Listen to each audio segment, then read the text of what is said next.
Ooh, what's up, everybody? It's your boy, OK. Everything is O.K. Stop your shit. I think it's gonna be the last one before I dip. All right, peep it. I gotta give. I love watching UFC, right? And I always say I love watching UFC because of the. I don't think there's any harder lesson than like being punched in the face.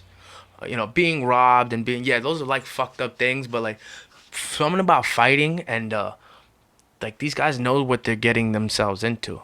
You know what I'm saying? Like you know what you're getting yourself into when you become a fighter or sign that contract or step into that deal or you're fighting for that belt. You know what you signed up for. And there's something about those type of vices and those type of fights that I just the lessons that resonate with me are just they stand tall.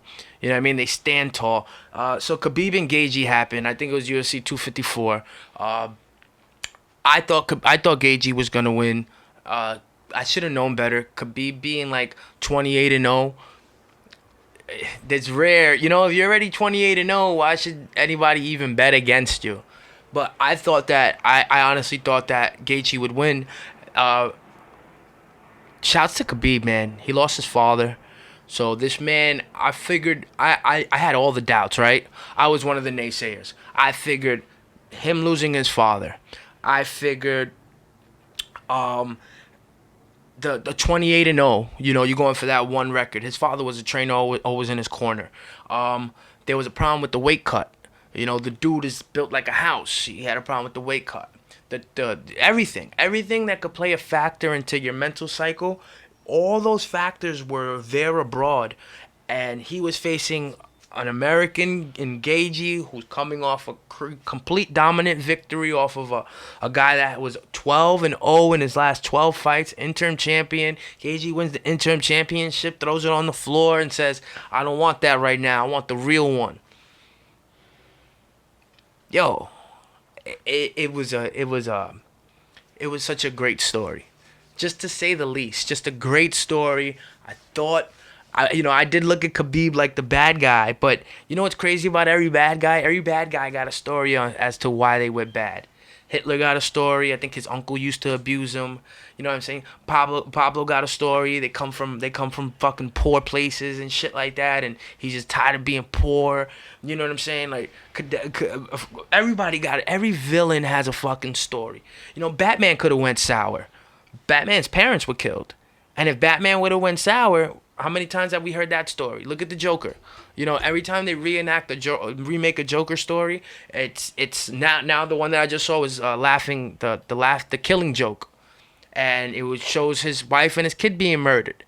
You know what I'm saying? It's always a different outlook on what creates the villain. So in my mind, I created Khabib as the villain and Gaethje as the hero. Gaethje had, all respects. He brought both his parents from United States to Abu Dhabi to come see him fight. He just everything, even everything he was saying, it wasn't to they respected each other. It looked like a match made in heaven for the good guy to win. But I forgot Khabib wasn't a bad guy. I just forgot. Like, I painted him that way mentally, just so I would have something to go for.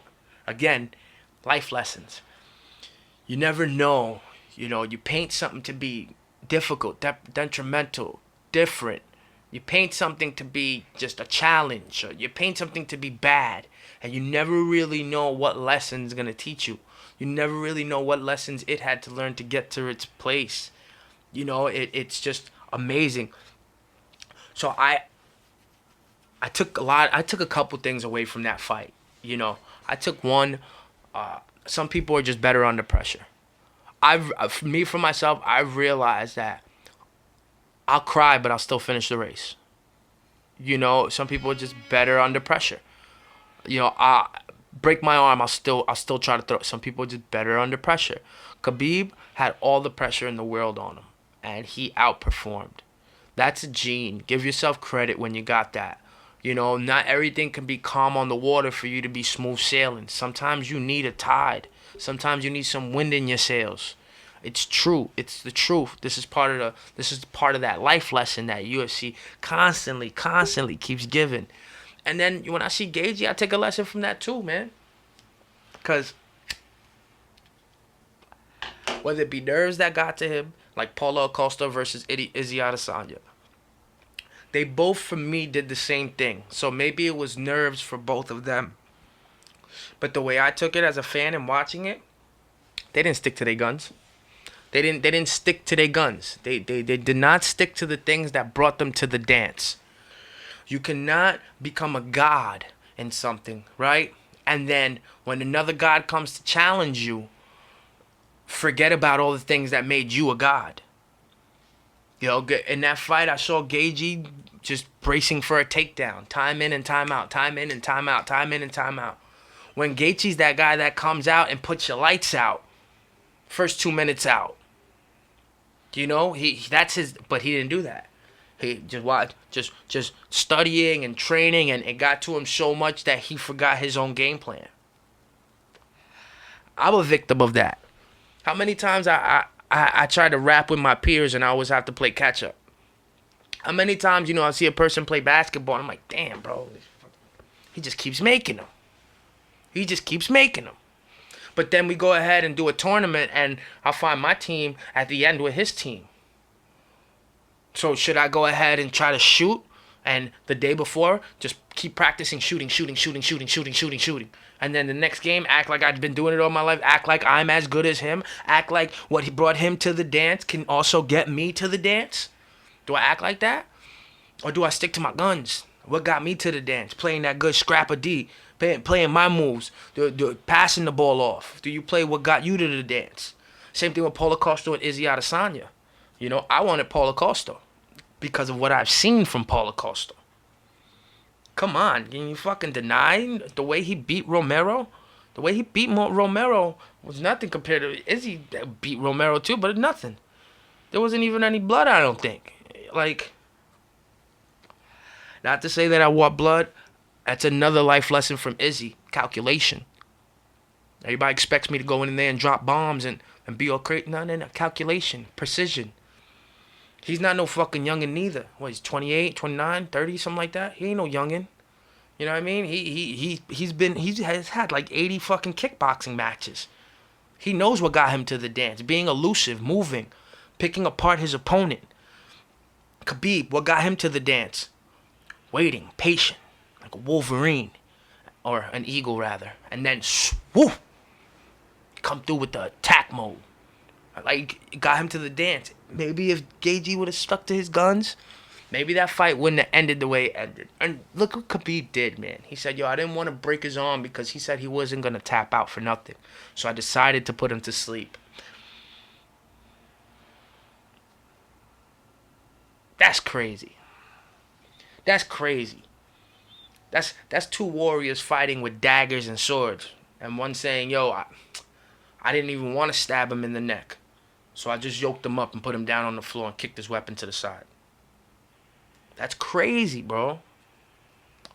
And I can't get enough of it. UFC has given us a great 2020 through this pandemic. I think if you're a UFC fan, you already know what it is. And if you just became one, like my uncle just became one. I got my uncle in here 4 out of the past 5 weekends just to watch UFC and watch fights. Just because it's so interesting. Even when we were just like sleeping on the couch last night. It just so interesting to watch these people go, these athletes, to do the number one thing we've been doing all our lives, that we do all our lives. Fight. And if you don't fight for nothing, then you just, I don't know what value you play with your own life. What value you have in your own life if you don't fight for nothing that you don't believe in or that you want. You think that Gagey's gonna take that loss and just cry like a bitch? No, he gonna get back in that ring, get up again, and do what got him to the fucking dance. Think Acosta gonna take that out and say, no, he gonna get back the fuck up. Even Anderson Silva, he took that loss. The only reason he's retiring is because the Spider was running the sport for like 25 straight, 22 fights straight, I think, something like that. These people, you can't help what got you to the dance. And you gotta respect what got you to the dance, and you gotta keep doing what got you to the dance. And when time calls for it, for you to manipulate it, change your game a little bit, go ahead, make yourself better, but never forget what got you to the motherfucking dance, yo. With that, I'm out of here. It's your boy, OK. Everything is O. Stop your shit.